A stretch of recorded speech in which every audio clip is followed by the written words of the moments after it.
اس نے جیسے عمر کی تشفی کرنے کی کوشش کی تھی۔ اس بار اس کا لہجہ کمزور تھا۔ کیا آپ کے بہت سے فرینڈس ہیں؟ اس نے صرف موضوع بدلنے کے لیے پوچھا تھا۔ ہاں، میرے بہت سے فرینڈس ہیں۔ مجھے فرینڈس بنانا بہت اچھا لگتا ہے، جیسے آج میں نے تم کو اپنی فرینڈ بنایا ہے۔ عمر نے خوشگوار لہجے میں اس سے باتیں کرتے ہوئے کہا تھا۔ فرینڈس زیادہ ہوں تو زیادہ مزہ آتا ہے۔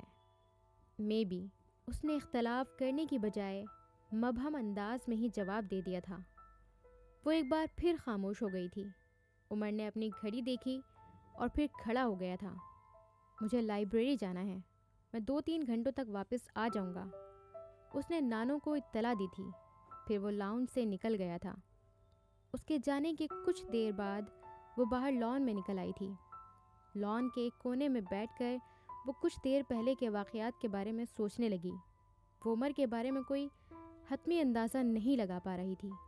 وہ یہ سمجھنے سے قاصر تھی کہ عمر واقعی اتنا مخلص ہے جتنا وہ نظر آ رہا ہے، یا پھر اس کے اندازے ٹھیک ہیں۔ وہ عمر کو سمجھ نہیں پا رہی تھی۔ اس کی شخصیت علیزہ کو بہت عجیب لگی تھی۔ اس کے موڈز گھڑی کی سوئیوں سے زیادہ تیز رفتاری سے بدلتے تھے۔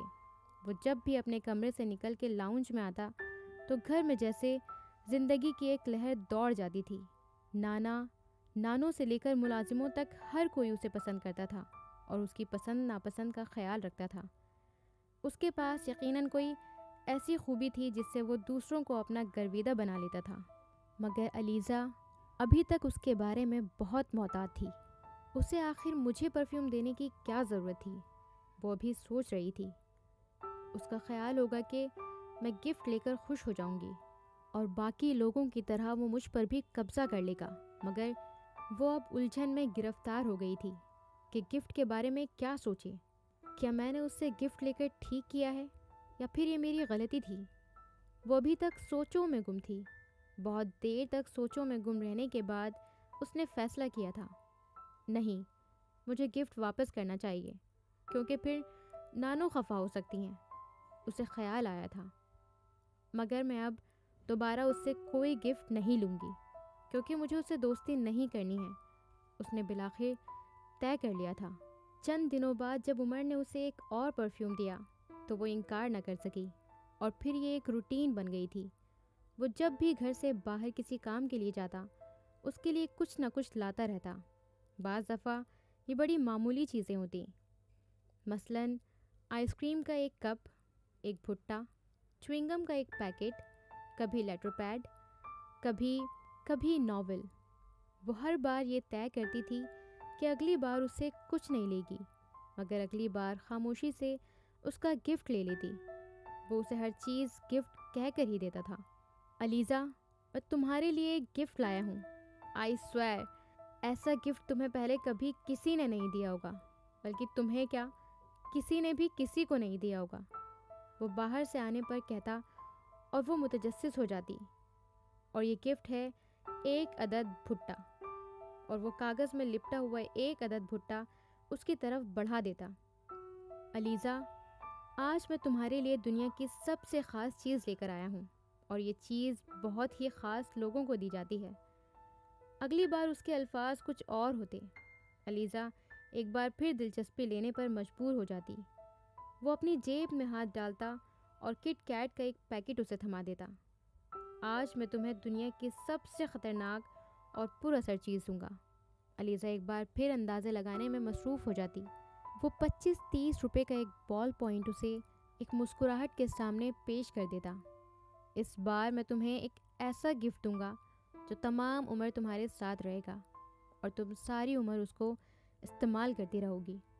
علیزہ پھر بوجھنے میں ناکام رہی اور اس کے سامنے ایک کتاب پیش کر دی جاتی۔ اس بار میرا گفٹ سب سے یونیک ہے۔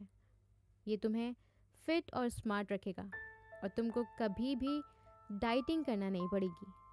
چوئنگم کا ایک پیکٹ اس کے سامنے رکھ کر فرماتا، بس تم ہر بار بھوک لگنے پر اسے منہ میں ڈال لینا۔ وہ مزے سے کہہ کر چلا جاتا۔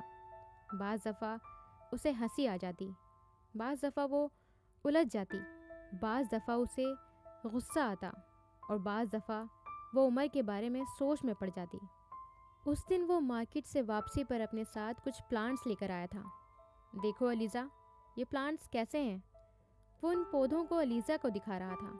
آج کل وہ ہر بات میں علیزہ کی رائے لینا بہت ضروری سمجھتا تھا۔ میں قذافی اسٹیڈیم کے پاس سے گزر رہا تھا، وہیں سے انہیں لایا ہوں۔ اچھے ہیں۔ علیزہ نے ایک نظر ان پلانٹس کو دیکھا تھا اور پھر انہیں دیکھتے ہوئے بڑے عام سے انداز میں تبصرہ کیا تھا۔ وہ کچھ مایوس ہو گیا تھا۔ صرف اچھے ہیں؟ علیزہ نے کچھ الجھی ہوئی نظروں سے اسے دیکھا تھا۔ تو پھر مجھے کیا کہنا چاہیے؟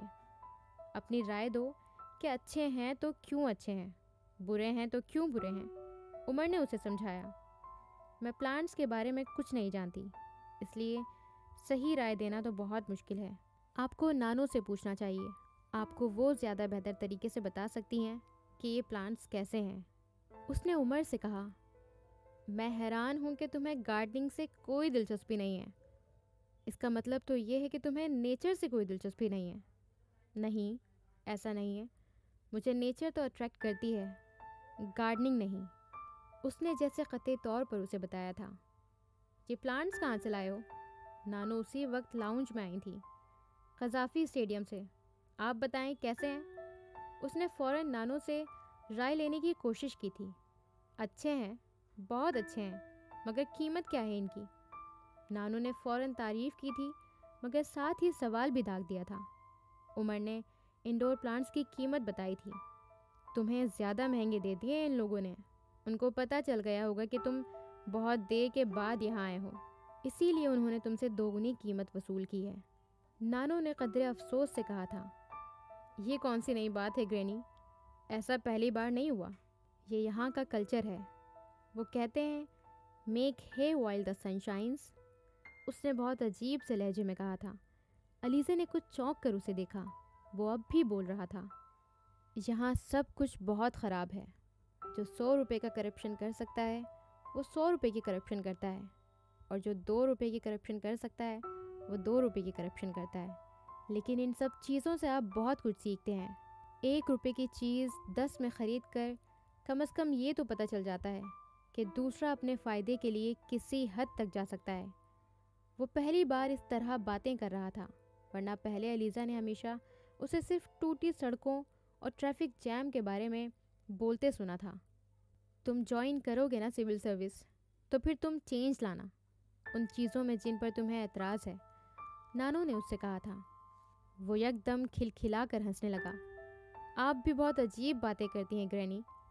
آپ کا کیا خیال ہے کہ میں سول سروس یہ سب ٹھیک کرنے کے لیے جوائن کر رہا ہوں؟ مجھے سوشل ورک کا کوئی شوق نہیں ہے، اور ویسے بھی ایک آدمی کوئی تبدیلی نہیں لا سکتا۔ میں بدلنا چاہوں بھی تو نہیں بدل سکتا۔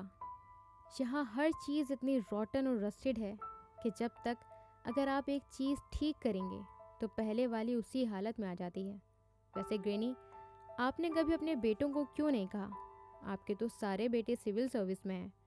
میری جنریشن کے لیے ریفارم کرنا خاصا مشکل کام ہے، مگر مجھ سے پہلے کی جنریشن یہ کام آسانی سے کر سکتی تھی۔ تب لوگ اتنے بگڑے ہوئے نہیں تھے، انہیں کنٹرول کرنا بہت آسان تھا۔ وہ اب سنجیدہ ہو گیا تھا۔ جب تمہارے پاپا اور انکلز نے سول سروس جوائن کی تھی تو میں نے انہیں بھی بہت سی نصیحتیں کی تھیں۔ صرف میں نے ہی نہیں بلکہ تمہارے دادا نے بھی۔ میں آج تک حیران ہوں کہ وہ چاروں ان ساری نصیحتوں کو کیسے بھول گئے۔ مجھے نہیں پتا ان چاروں کو زندگی میں کیا چاہیے تھا۔ میں نے اور معاذ نے انہیں دنیا کی ہر چیز دی تھی۔ ہمارے پاس وہ سب کچھ تھا جو ایک خوشحال زندگی گزارنے کے لیے کافی تھا۔ میرا خیال تھا کہ ان چاروں کو ان چیزوں کے پیچھے بھاگنے کی ضرورت نہیں ہے، مگر میرا خیال غلط تھا۔ ان چاروں کو اپنی زندگی میں ہر چیز ایک کی تعداد میں نہیں بلکہ درجنوں کی تعداد میں چاہیے تھی۔ جب ذہن میں یہ سب کچھ ہو تو نصیحت الٹا اثر کرتی ہے۔ ان کے ساتھ بھی یہی ہوا ہے۔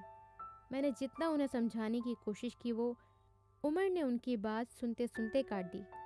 اس سے ایک بات تو ثابت ہو جاتی ہے گرینی، آپ کی باتوں میں اثر نہیں تھا، یا پھر شاید آپ کے سمجھانے کا طریقہ غلط تھا۔ وجہ جو بھی ہو، بہرحال اب تو سب کچھ جیسا ہو رہا ہے ہونے دیں۔ چیزوں کو اب بدلنا ناممکن ہے، اور ناممکن کام کرنے کے لیے جن لوگوں کی ضرورت ہوتی ہے ویسے لوگ ہماری قوم میں نہیں ہیں۔ میں تو فوراً سروس جوائن کرنے کے بعد ڈیڈی کی طرح عیش کرنا چاہتا ہوں، ویسی زندگی گزارنا چاہتا ہوں جیسی وہ گزار رہے ہیں۔ دیکھیں بات کہاں سے کہاں چلی گئی، میں آپ سے پلانٹس کے بارے میں پوچھ رہا تھا۔ اس نے بات کا موضوع بدل دیا تھا۔ علیزہ بڑی بیزاری سے یہ ساری گفتگو سن رہی تھی۔ میں ذرا ان پلانٹس کو لگوا لوں۔ گرینی آپ چلیں گی میرے ساتھ باہر لان میں؟ اس نے دادو کو انوائٹ کیا تھا۔ نہیں بھائی، مجھے باہر نہیں جانا، کچھ کام کرنے ہیں مجھے، تم خود ہی مالی کے ساتھ جا کر یہ پلانٹس لگوا لو، نانو نے اس سے کہا۔ میں اس لیے آپ کو ساتھ لے جانا چاہتا تھا کہ آپ لان میں جگہ سلیکٹ کر لیں ان پلانٹس کے لیے، بعد میں آپ کو کوئی اعتراض نہ ہو کہ میں نے غلط جگہ پر پلانٹس کیوں لگوا دیے ہیں۔ نہیں، مالی اچھا ہے، وہ تمہیں بتا دے گا کہ یہ کہاں ٹھیک لگ رہے ہیں اور کہاں نہیں۔ تمہیں اس بارے میں فکر مند ہونے کی ضرورت نہیں تھی۔ ویسے بھی تم جہاں بھی پلانٹس لگواؤ گے مجھے برا نہیں لگے گا، کیونکہ وہ تمہارے لگوائے ہوئے پلانٹس ہوں گے۔ عمر نے نانو کی بات پر مسکرا کر انہیں دیکھا تھا۔ علیزہ نے نانو کی آنکھوں کی چمک کو کچھ اور گہرا ہوتے ہوئے دیکھا تھا۔ اسے ان دونوں کی مسکراہٹیں بری لگی تھیں۔ چلو علیزہ، ہم دونوں پلانٹس لگواتے ہیں، عمر نے کھڑے ہوتے ہوئے اسے آفر کی تھی۔ میں نے آپ کو پہلے بھی بتایا ہے کہ مجھے گارڈننگ سے کوئی دلچسپی نہیں ہے، پھر آپ مجھے ساتھ لے جا کر کیا کریں گے؟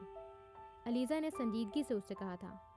تم آؤ تو صحیح، دلچسپی بھی پیدا ہو ہی جائے گی، میں اسی لیے تو تمہیں ساتھ لے کر جا رہا ہوں، عمر نے بڑے حشاش بشاش لہجے میں اس سے کہا تھا۔ نہیں، میں نے آپ سے کہا۔ علیزہ نے ایک بار پھر کچھ کہنے کی کوشش کی تھی، مگر نانو نے اس کی بات کاٹ دی تھی۔ کم آن علیزہ، جب وہ بار بار تم سے کہہ رہا ہے تو اتنا نخرہ کرنے کی کیا ضرورت ہے؟ چلی جاؤ اس کے ساتھ۔ علیزہ نے نانو کے چہرے کو دیکھا تھا، وہاں ناگواری کے تاثرات نمایاں تھے۔ وہ خاموشی سے کھڑی ہو گئی۔ عمر ملازم کو پودے اٹھانے کے لیے کہہ رہا تھا۔ وہ بجھے دل کے ساتھ باہر لان میں آ گئی تھی۔ کچھ دیر بعد عمر بھی لان میں نکل آیا تھا۔ وہ بے مقصد لان میں چکر لگانے لگی تھی۔ عمر مالی کے ساتھ مل کر لان میں پودے لگوا رہا تھا۔ گاہے بگاہے وہ علیزہ سے بھی رائے لے لیتا۔ وہ ہوں ہاں میں جواب دے کر اس کے پاس سے ہٹ جاتی۔ وہ مالی سے پودے لگواتے ہوئے خاصے غور سے اس کے چکروں کو دیکھتا اور کچھ اندازہ لگانے کی کوشش کرتا رہا۔ تقریباً 1 گھنٹے میں مالی نے سارے پودے لگا دیے تھے۔ عمر نے واپس اندر جانے کے بجائے اپنے کمرے میں رکھے ہوئے انڈور پلانٹس بھی باہر ہی منگوا لیے تھے۔ علیزہ نے بیزاری سے ملازم کو انڈور پلانٹس کو باہر لاتے دیکھا۔ ان پلانٹس کی کٹنگ وغیرہ کر دیتے ہیں، پھر کل تک انہیں یہیں لان میں ہی رہنے دوں گا تاکہ انہیں کچھ روشنی وغیرہ مل جائے۔ لو علیزہ، تم بھی ان پلانٹس کو پرون کرنا شروع کر دو، کام جلدی ختم ہو جائے گا۔ اس نے علیزہ کو پاس بلا کر اسے ایک کینچی تھما دی تھی۔ وہ بے دلی سے پودوں کی کٹنگ کرنے لگی۔ عمر بڑی دل جمی اور مہارت سے پودوں کی تراش خراش کر رہا تھا۔ ساتھ ساتھ وہ ہر پودے کے بارے میں بھی اسے کچھ نہ کچھ بتا رہا تھا۔ وہ گارڈینیا کی کٹنگ کر رہی تھی کہ اس نے عمر کو کہتے ہوئے سنا، یہ میرا سب سے فیوریٹ پلانٹ ہے۔ وہ ہاتھ روک کر اسے دیکھنے لگی تھی۔ وہ اس کی طرف متوجہ نہیں تھا، وہ اس پلانٹ کو دیکھ رہا تھا۔ مجھے زندگی میں بہت زیادہ چیزوں میں دلچسپی نہیں ہے، مگر جن چیزوں میں ہے ان سے بہت دلچسپی ہے۔ یہ سارے پلانٹس بھی انہی چیزوں میں شامل ہیں۔ پتہ ہے علیزہ، یہ پلانٹس بعض دفعہ مجھے اپنے فرینڈس کی طرح لگتے ہیں۔ مجھے محسوس ہوتا ہے یہ میری آواز سنتے ہیں، شاید جواب بھی دیتے ہیں۔ میں بہت چھوٹا تھا جب مجھے انڈور پلانٹس لگانے کا شوق پیدا ہو گیا تھا۔ شاید میں 7 یا 8 سال کا تھا جب اپنے ہاتھوں سے ایک پلانٹ لگایا تھا۔ بعد میں تو جیسے عادت سی ہو گئی۔ یہ کمرے میں ہوں تو مجھے ایسا لگتا ہے کمرے میں کوئی اور زندہ چیز موجود ہے جو سانس بھی لیتی ہے اور شاید میرے وجود کو بھی محسوس کر لیتی ہے۔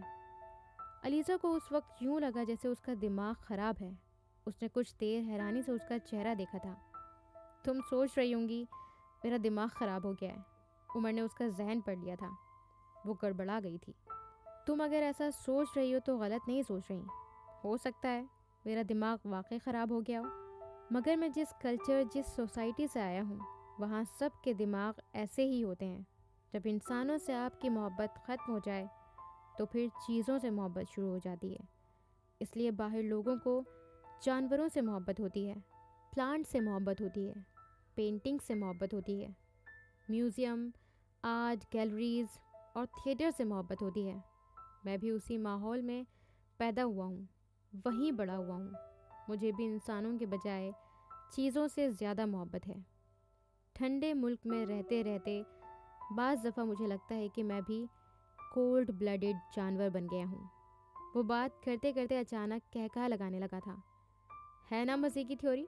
Cold blooded animal?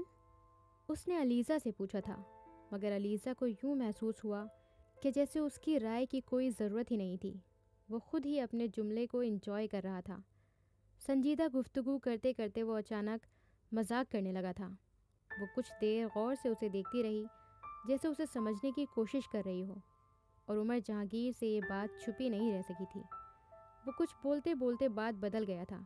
بڑی مہارت کے ساتھ اس نے سب کچھ کیموفلاج کر لیا تھا، اور یہ کام کرنے میں کوئی اس سے بہتر ہو ہی نہیں سکتا تھا۔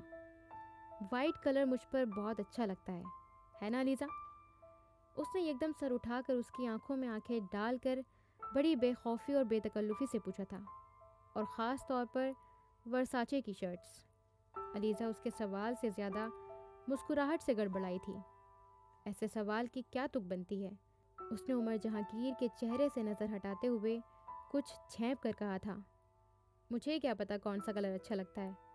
وہ ہاتھ سے سامنے رکھے ہوئے پلانٹس کو سنوارنے لگی تھی۔ اوہ، میں نے سوچا شاید یہ کلر بہت سوٹ کر رہا ہے، اس لیے تم اتنی دیر سے اور اتنے غور سے میرا چہرہ دیکھ رہی ہو۔ علیزہ نے عمر کے چہرے کو دیکھا تھا، جس پر مایوسی چھائی ہوئی تھی۔ اسے ان تاثرات کے اصلی یا نقلی ہونے کو شناخت کرنے میں دیر نہیں لگی تھی۔ وہ اب پھر اطمینان کے ساتھ پلانٹس کے ساتھ مصروف تھا۔ مجھے کیا ضرورت ہے کہ میں آپ کو غور سے دیکھوں؟ میں آپ کو صرف دیکھ رہی تھی۔ اس نے سرخ ہوتے ہوئے چہرے کے ساتھ وضاحت کی تھی۔ اور کافی دیر سے بھی تو دیکھ رہی تھی؟ دیر سے اس لیے دیکھ رہی تھی کیونکہ آپ بات کر رہے تھے، اس نے جیسے احتجاجاً کہا تھا۔ اچھا سوری، مجھے ایسے ہی غلط فہمی ہو گئی ہوگی۔ اصل میں لیو ہوں نا، اس لیے مجھے ایسی غلط فہمیاں اکثر ہوتی ہی رہتی ہیں۔ اس نے بڑے دوستانہ انداز میں معذرت کرتے ہوئے وضاحت کی تھی، مگر اس بار علیزہ نے اسے نہیں دیکھا تھا۔ وہ ناگواری سے اپنے سامنے پڑے ہوئے پلانٹس کو دیکھتی رہی تھی۔ وہ خاموش ہو گیا تھا۔ اس نے کینچی اٹھا کر اسے کن انکھیوں سے دیکھا۔ وہ کدال کے ساتھ مٹی نرم کر رہا تھا۔ علیزہ نے کپ کپاتے ہوئے ہاتھوں کے ساتھ اپنے سامنے پڑے ہوئے پودے کی ایک بڑی شاخ کاٹ دی تھی۔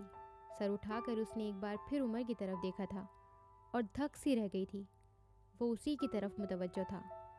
بہت غور سے اسے دیکھتے ہوئے اس کا اپنا چہرہ بالکل بے تاثر تھا۔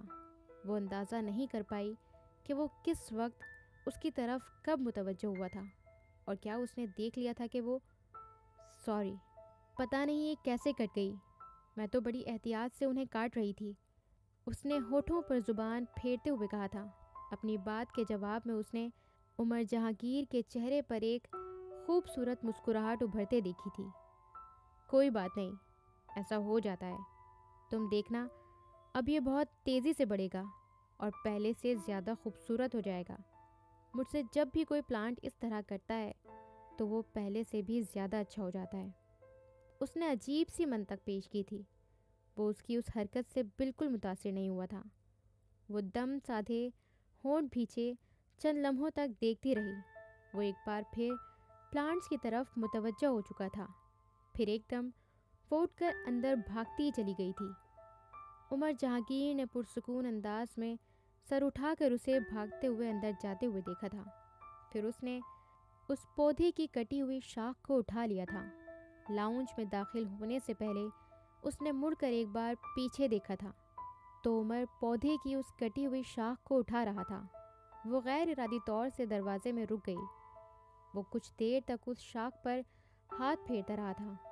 وہ دور سے اس کے تاثرات نہیں دیکھ پائی تھی، مگر دلچسپی سے اسے دیکھتی رہی تھی۔ چند لمحوں کے بعد اس نے اسے اس شاخ کو پودے کے پاٹ میں گاڑتے دیکھا تھا۔ وہ کچھ حیران ہوتی ہوئی اندر آ گئی تھی۔ علیزہ بی بی، یہ پودے اندر لے جاؤں؟ ملازم نے ایک بار پھر اس کی سوچوں کا تسلسل توڑ دیا تھا۔ علیزہ نے چونک کر ادھر ادھر دیکھا تھا۔ سب کچھ غائب ہو گیا تھا۔ وہاں صرف وہی تھی اور سامنے پڑے ہوئے پودے۔ علیزہ بی بی، یہ پودے اندر لے جاؤں؟ ملازم ایک بار پھر اس سے پوچھ رہا تھا۔ علیزہ نے ایک گہرا سانس لیا۔ ہاں، اندر لے جاؤ۔ وہ اٹھ کر کھڑی ہو گئی اور ملازم پودے اٹھا کر اندر جانے لگا تھا۔ یکدم ہی اس کی ان پودوں میں دلچسپی ختم ہو گئی تھی۔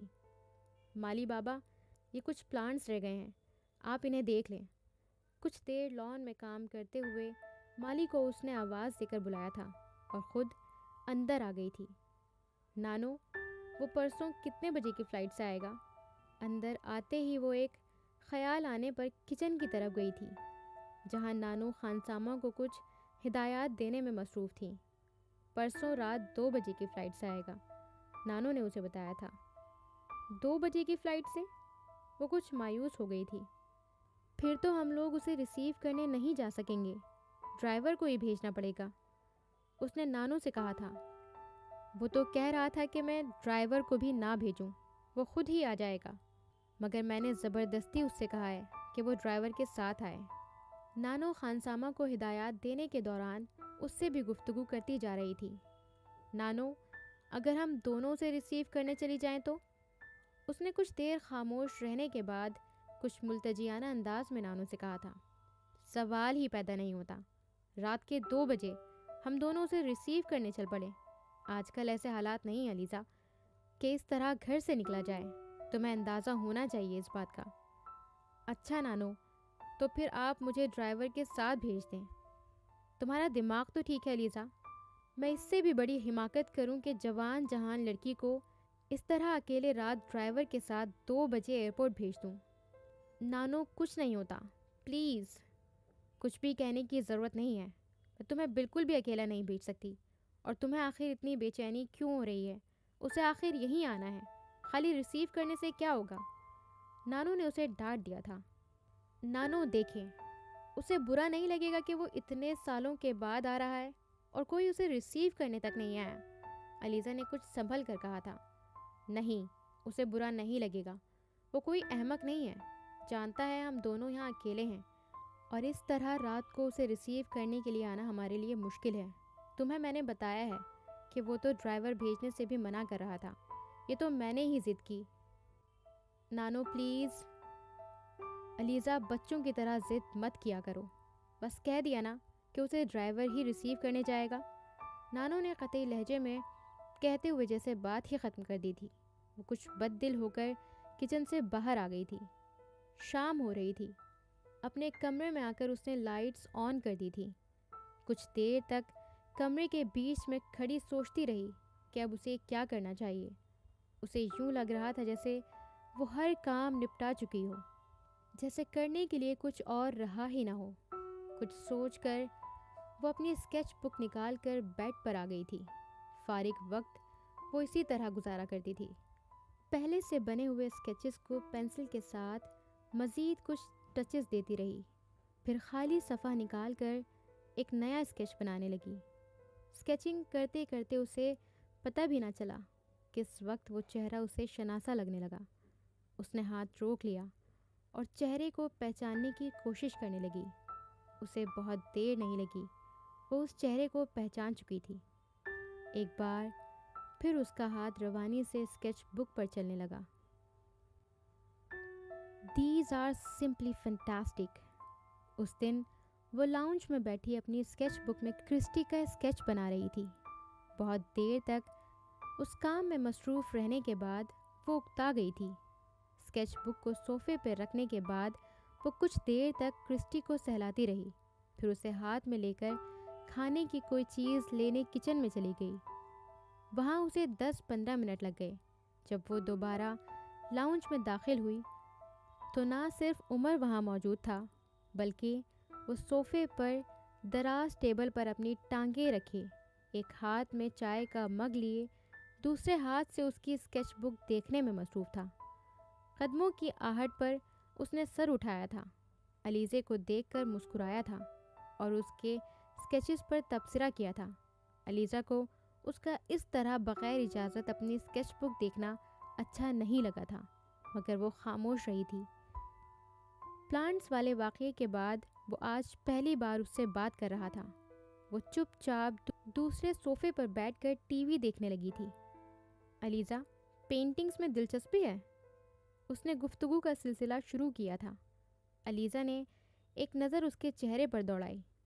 اگر اسکیچز بنا لیتی ہو تو ظاہر ہے کہ پینٹنگ سے بھی دلچسپی ہوگی۔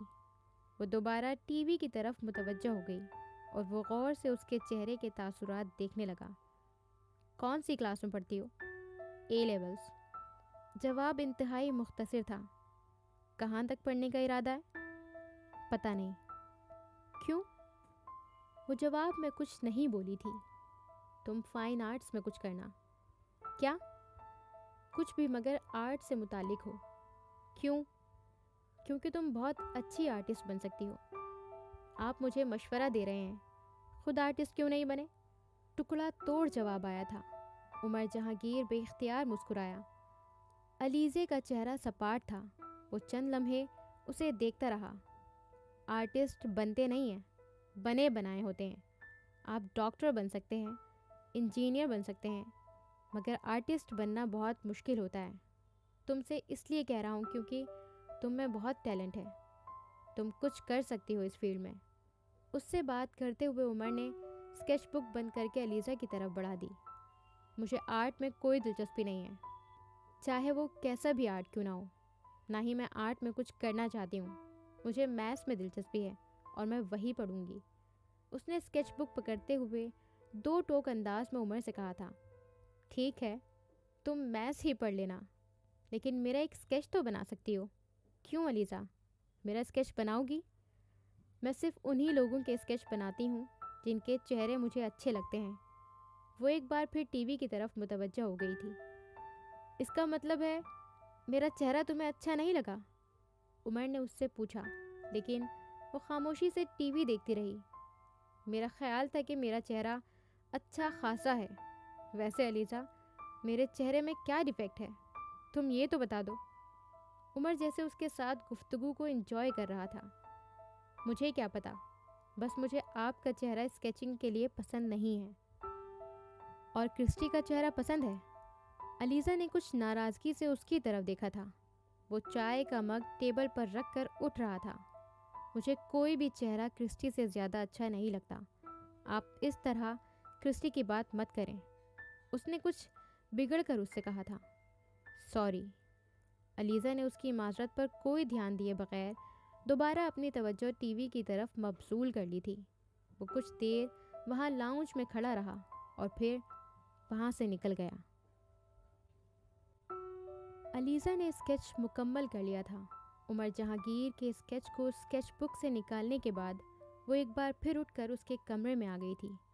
لائٹ آن کرنے کے بعد وہ اسٹڈی ٹیبل کی طرف گئی اور وہاں اسکیچ رکھنے کے بعد اس نے پیپر ویٹ اس کے اوپر رکھ دیا۔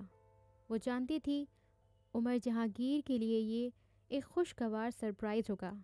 یہ پہلا اسکیچ نہیں تھا جو اس نے عمر جہانگیر کے لیے تیار کیا تھا۔ پچھلے کئی سالوں میں ایسے کئی اسکیچز اس نے تیار کیے تھے۔ اس کا چہرہ ان چند چہروں میں سے تھا جو کسی بھی لمحہ ان کے ذہن سے غائب نہیں ہوتے تھے۔ بعض دفعہ جب وہ عمر کا کوئی بہت اچھا اسکیچ بنا لیتی تو اسے پوسٹ کر دیتی۔ جواب میں بعض دفعہ وہ شکریہ کے طور پر کارڈ بھیج دیتا یا پھر فون کر لیتا۔ علیزہ کے لیے اتنا ہی کافی ہوتا تھا۔ اگر وہ یہ دونوں کام نہ بھی کرتا تو بھی شاید اسے کوئی فرق نہیں پڑتا۔